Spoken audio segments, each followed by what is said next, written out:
Hola, buenos días, buenas tardes, or buenas noches, wherever you are. Welcome to From the Ground Up. I'm Carmen Milagro, and like most of my guests, I wear multiple hats. I'm a master certified wellness and CBD coach, as well as a certified CBD consultant, author, speaker, and founder at Divina Inc.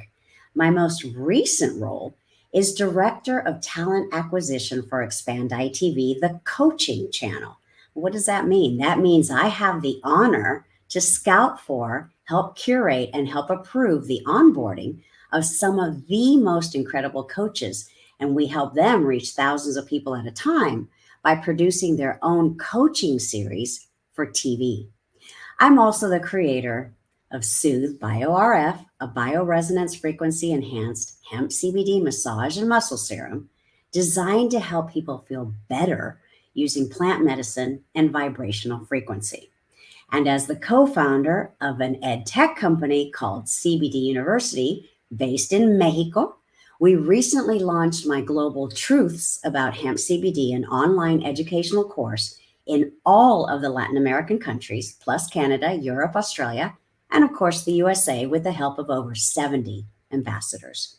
I'm the Health and Wellness Director for Northern California Bay Area HLX Plus, a national nonprofit designed to foster change and elevate our community. I'm also the lead singer for my band Blue Moon Gypsies and a host. And because of all of this, I consider myself an entrepreneurist, and I host this show because many people like me started dreaming, planning, and the hope of building a company step by step, brick by brick from the ground up. But how do you do it? Especially if you've got multiple companies. How do you navigate the challenges that life throws you? How do you avoid making mistakes along the way? And how do you stay inspired and motivated every single day? Some of my guests are founders or coaches, they're producers or engineers, they're educators, journalists, authors, singers, tech gurus, investors, even an occasional celebrity or two. And as you saw in a previous webisode, I've been able to bring you a former deputy assistant to the President of the United States. And I'm always thrilled when some of the most successful people join our conversations because my guests come from various backgrounds, as you heard, and they want to pay it forward. And that's what this show is all about, positivity. So we have the opportunity and the honor here on From the Ground Up to hear their stories, get to know them on a more personal level, and learn from them and be inspired in a way that's a bit more informal, a little more casual, a little bit more real. And our guest today is the founder and president of Es Tiempo LLC, as well as the founder of Silicon Valley Latino Leadership Summit. Frank is also the co-author of Building the Latino Future Success Stories for the Next Generation, a book that offers insight and advice for Latinos who want to succeed in any industry.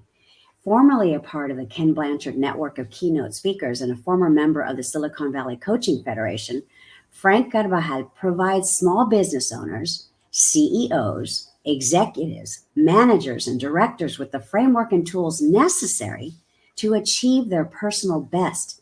And he sits on the Advocacy Committee for Silicon Valley Education Foundation. He lives with his wife and 3 daughters in Santa Clara, California. Welcome, Frank. Good morning. Welcome. Thank you, Carmen. And wow, that's great introduction of what you do. Entrepreneur artist. Entrepreneurist. Yep. That's great. I know, and you have beautiful art in the background there, and it's like you had mentioned. Good evening to folks in Europe, or good afternoon to folks on the East Coast or in Mexico or in South America. It's an honor to be here, and I'm really excited about this conversation. Thank you. Me too. And it took some doing, but Yes. we made it happen. That's right. Just like my dragon in the background, we make things happen. Right. And it's so wonderful to see you because a lot of times I see you at events, but we're always so busy that we don't get to spend this kind of time. So I'm really excited that we're actually recording this conversation because this is one of the conversations I would love to have with you. And we just get to share it with everyone. So in the interest of time, because our schedules are jam packed, we're just going to dive right in, Frank. Sure. Okay. So, Frank, from where I sit and everything that I've been able to, just I follow what you do on LinkedIn and the conversations that you have, the presentations that you do, the work that you do. For me, it seems like Es Tiempo isn't just an LLC. It seems to me like it's a philosophy, a way of life, a movement, even. Right. Yeah. Right? Yeah. So, can you share with us, for those people that don't know, what is it? What is Es Tiempo? What's the vision and what's the purpose? Definitely. That I love the question, because we have graduation at San Jose State coming up this upcoming weekend on Memorial Weekend, and I graduated from San Jose State in '94.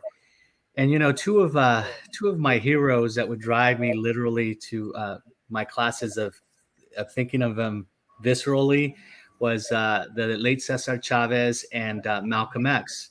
Right. And Cesar Chavez, he passed in '93 when I was about a semester away from graduating from San Jose State.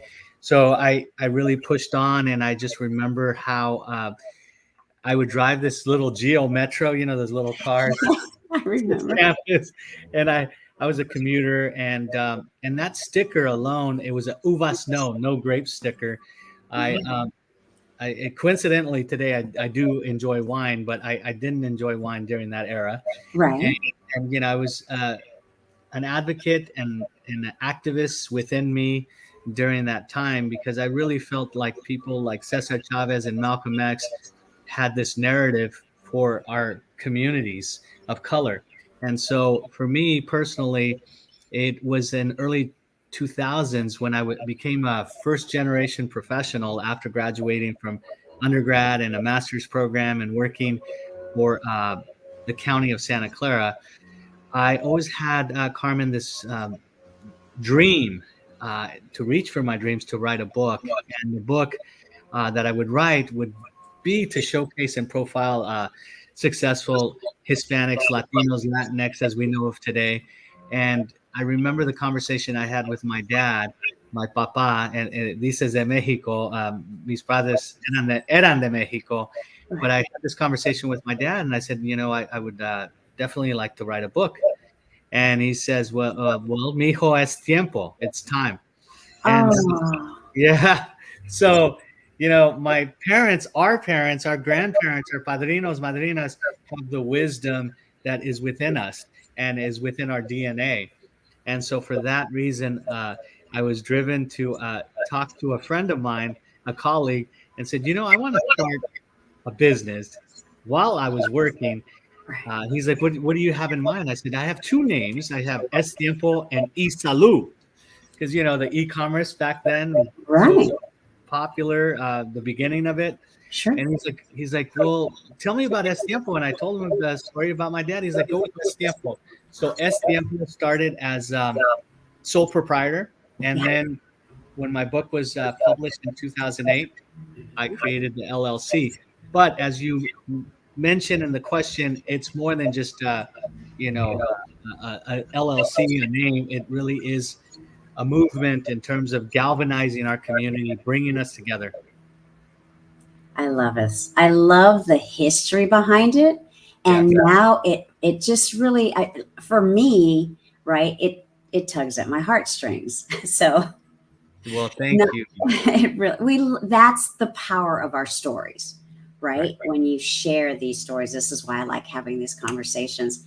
And you also, when you've got this other book, but if I recall, you have another book, right? That's correct. Latinx Business Success. Yes, right?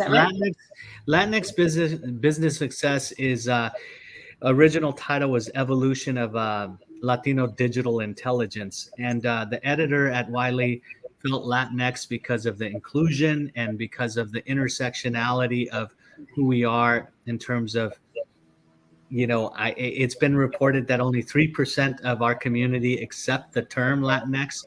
But for me, Carmen, I am really about inclusion. I'm about evolving, and it's not about you and I, it's about our future generations.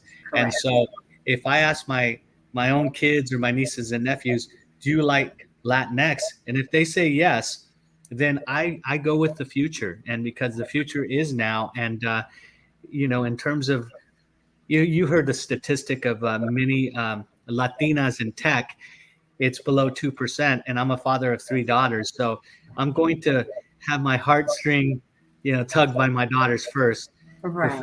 before anything else. And they're Latinitas, so I feel that it's important for us to really be inclusive and unified. So Latinx Business Success is the new book that was released 18 months ago.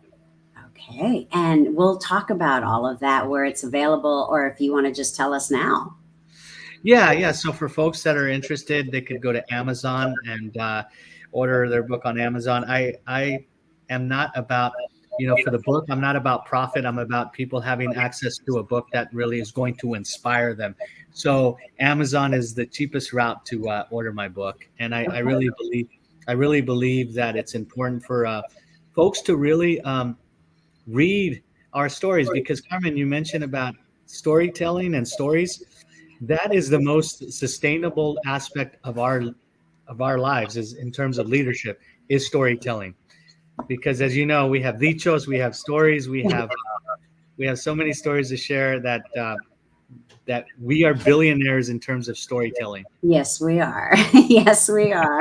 This is so wonderful. Thank you. And Frank, a little bird told me that you've been working on the new initiative this month. Can you share with us what that entails? How can people support you? Sure.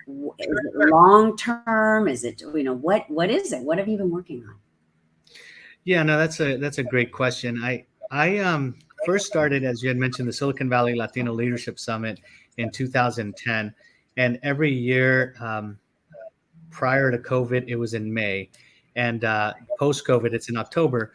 But now that it's in October, I felt that in May, the month of May, many folks in our community are perceived as being Mexican, right? No, we're not all Mexican. I'm Mexican, but my wife's mom's from El Salvador, and Exactly. yeah, right. Yeah, And then awesome. So South American. But the point is this: is in May there's a negative perception of Latinos on Cinco de Mayo weekend, that everyone's going to go out and party and celebrate. It is a time of celebration, but the real Mexican independence is September 16th. Right. But that's not the point. The point is the perception and the narrative. And so what I wanted to do, just as I do as my the founder of the Silicon Valley Latino Leadership Summit, is showcase and profile leaders in our community that happens to be in the month of May, to push for the month of May to be a National Latina Leadership Month. Because leadership is something that I learned from Ken Blanchard. Ken Blanchard, I hear, that leadership never dies.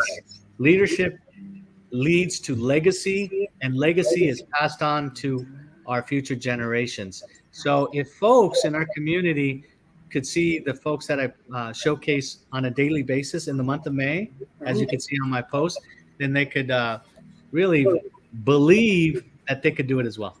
Right. And I suspect that you want to continue doing this every Yes. It's not just the one time hi and bye. No, it's not. It's not. And it's 2023, and this is the first month of that we're doing it, in the month of May, as far as this initiative. And next year in 2024, I will have some more folks. It's really a blessing, Carmen, to have thousands of Latino and Latina leaders in my network. Absolutely.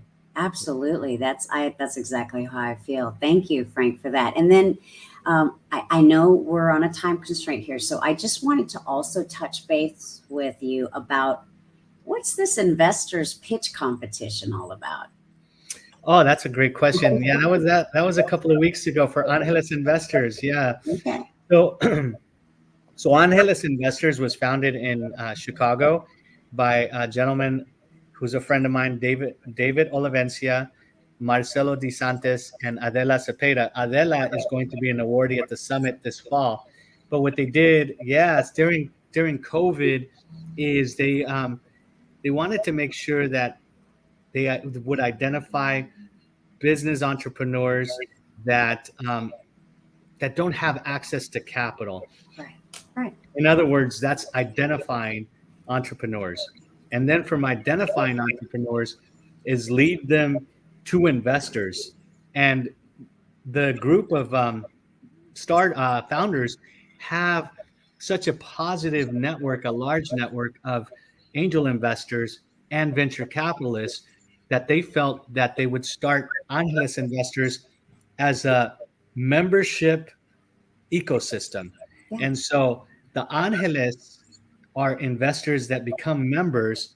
And when they become members, there are pitch competitions of small business entrepreneurs that that are scalable, that have a return of investment, but they pitch to all of these members through Angeles Investors. And then the investor could say, you know what, I want to become part of this startup. Right. And so the pitch competition is in Chicago, New York, Los Angeles, and 2 weeks ago, it was here in the Silicon Valley at the Computer History Museum. And one of their great entrepreneurs is the founder of Canela TV, which is a streaming platform, Right. that really has done well, Yes. and potentially a unicorn. Right. That's really exciting, Frank. I'm glad I asked the question because I might be ready soon. All right. That's awesome. That's awesome. We're getting there, the multiple projects that I'm involved in, but Divina is a startup, and it is something that I really passionately believe in, because it's something that for me, it's more than just the passion, it's the purpose, but it's inspired by my journey that I had while taking care of my mommy before she passed. I'm sorry to hear that. Thank you. But she,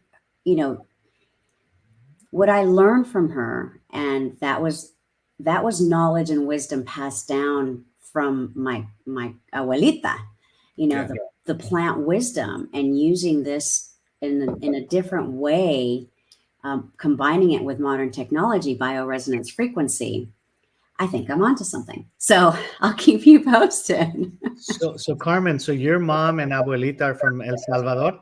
Yes. So I'm 100%. Both my parents were from El Salvador, but I was born. So I'm first generation San Franciscan.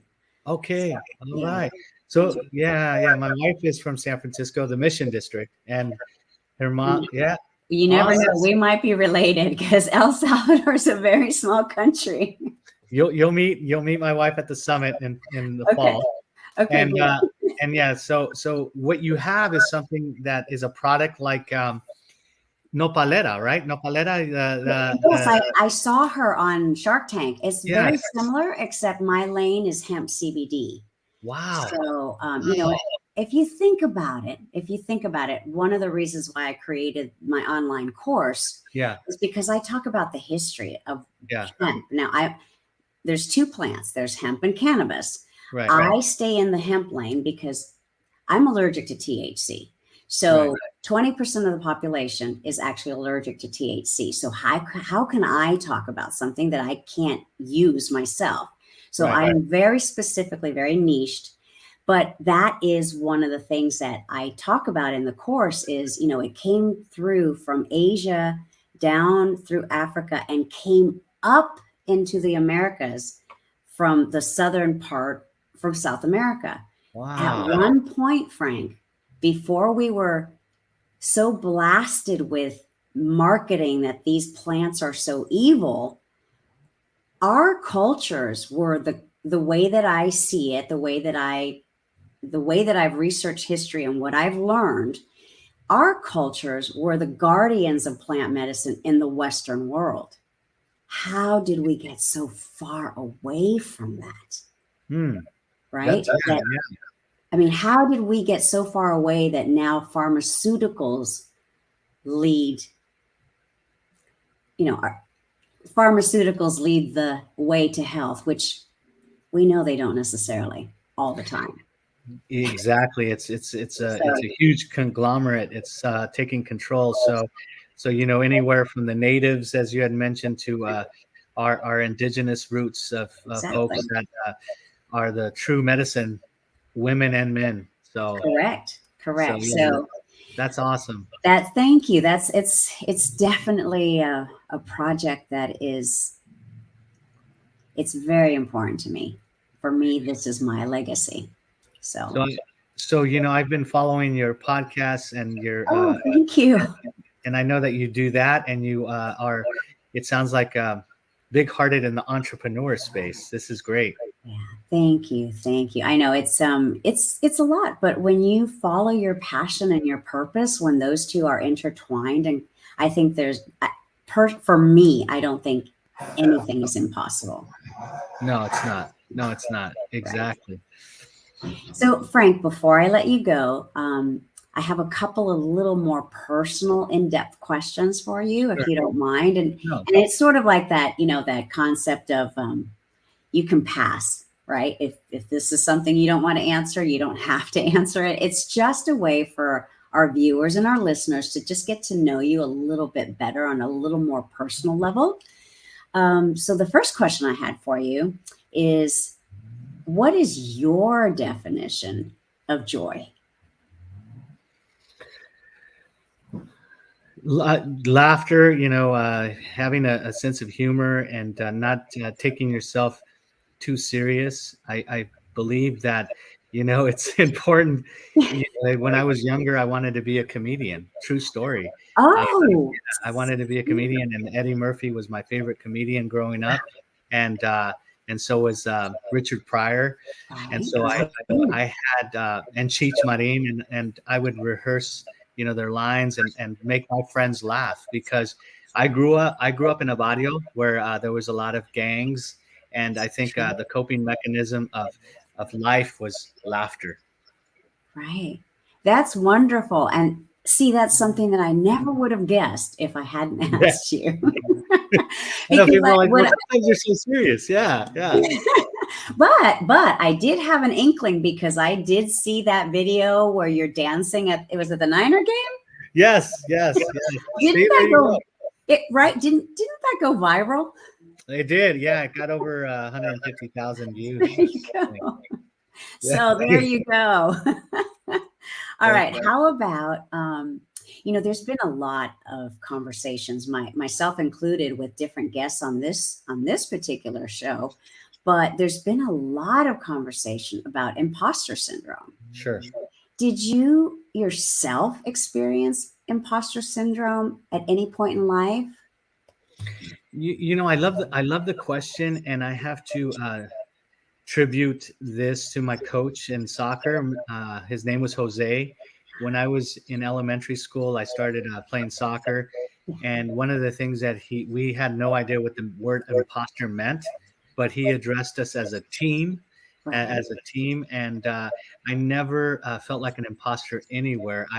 I felt that because I started sports at an early age, that competitive spirit always was within me. Walking through any corporate walls or any type of setting, I remember Carmen. I'll never forget. This white lady had asked me one time. I was going to meet this gentleman who had an MBA from Harvard. She's like, "You must be intimidated." I said, "No, I'm not intimidated at all." And so I think imposter happens when someone tries to invoke their fear in you. And I always say that if you're part of a team early on, it really helps you establish identity. Right. I love that. Thank you, because there is something really important, in my opinion, that we as the OGs, right? Yes. we can share these stories, because sometimes I feel like when someone comes up with a term that is questionable, and this is my opinion and based on my experience. So when I hear things like this, I understand that people want to talk about it, and then it's necessary to talk about it. But I also wonder, Who came up with the term? Why did they come up with it? And shouldn't we destroy it just as fast as as it was born? Yeah. I think so. I think so. I mean, that's a word that makes me just cringe, that I really don't like that term. And another term that we need to demolish is illegal alien. There's no aliens in this world, and you just there's Right. nothing illegal about a person trying to work for their family. And so I agree with you. There are certain terms that word matters. So it's Of important for us course. to demolish and diminish these words that aren't good for our youth. Correct. And I think by having these conversations, us OGs can contribute to That's that. right. You and I are OGs, but the real OG is our friend Ed Vargas. So I always want to give Oh my gosh, he's going to see that. he's gonna say, "Hey, Ed, we love you." Oh, Yeah, oh, Frank, this has been such a wonderful. I'm so glad that we fought hard to make this happen. we Our did. We did. crazy schedules, and but we never gave up, and that's another mini lesson right here for everyone listening and watching. When you want to accomplish something, you don't give up. And That's right. sometimes there's a lot of obstacles that come in the way, like schedules. But we did it. Thank you so much, Frank. Before you go, what's the best way for our viewers and our listeners to connect with you? And what would you like to leave them with? What Frank-ism would you like to leave them with? Oh, I like that Frankism. That's cool. I could be reached on LinkedIn, by my spelling of my name right here, Frank Carbajal. And also I'm very accessible to my email, Frank at EsTiempo, EsTiempo is my business, EsTiempo. And the Frankism, I like the isms, because isms is something that is so important that we have to do without racism. And so what I do in terms of isms is we have to do without colonize, the colonization ism. That's where Right? it derived from. So in terms of isms, I would like to say we all look through the same prism of things. Oh, I love that. I Yeah. love that, Frank. Thank you. Thank you. Anything else? Anything And else? I do want to leave the audience with this, Carmen. You're such a gracious host and lead by example. And what you had mentioned in terms of what I do as far as coaching, and that's how I started my business and consulting. I have to say, with your business, there's no coincidence or anything that is magical about trying to create your last name, Milagro. Milagro is a miracle, and it's something that you had mentioned as far as medicine and things that you believe in terms of our people and the spirit of our people. So you have a great last name, and you push forward with galvanizing our community. Thank you, Frank. That's so kind of you. I appreciate that. That means a lot because I look up to what you do and Ed and so many incredible leaders in our community. And I'm so fortunate to know so many of you. I can't wait to get to know other leaders because the stronger our network of positive change makers and positive change agents, there's nothing that we can't accomplish together. That's But we right. can't do it alone. That's right. I mean, that's the reality. So thank you again for your time. I feel like there's something here because I know, I know you have to go, but we didn't talk about your podcast. You are reaching out as well. I'm glad you asked that, Carmen. I did have a podcast at the beginning of COVID, and it went on for close to a year. And the person that was my co-host, he had to get back into his office. So what I do for any of your listeners is I am open to being a guest. So I don't have a podcast. So now I listen to yours. Well, thank you. That's very kind. All right, Frank, thank you. I know you've got to go. Thank you. This was just so fun. And this is why I love doing this. And I'm going to continue to do this as long as I can. But we should also talk. We should have lunch or something because I think there's some things here that we could we could accelerate some things together, I think. Awesome. Yeah, definitely, Carmen. Well, thank you so much. Thank you, Frank.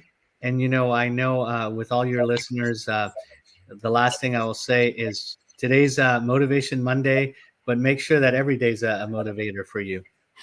Great. That's perfect. 2 Frank-isms then. Thank you, Frank. Adios. Adios. Thank you. Oh, sorry, Frank. I just let you off there.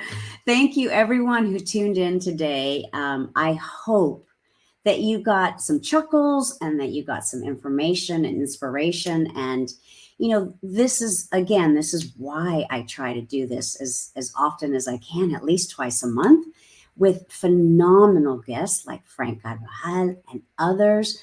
We are trying to, through this platform, to just unify our collective joy, our collective knowledge, our collective wisdom, our collective compassion and empathy for one another. That's really it at the end of the day.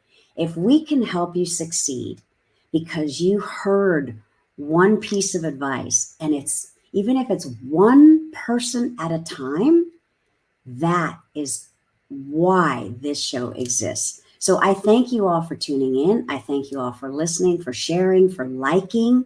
I will see you the next time. I'm Carmen Milagro, and this is From the Ground Up.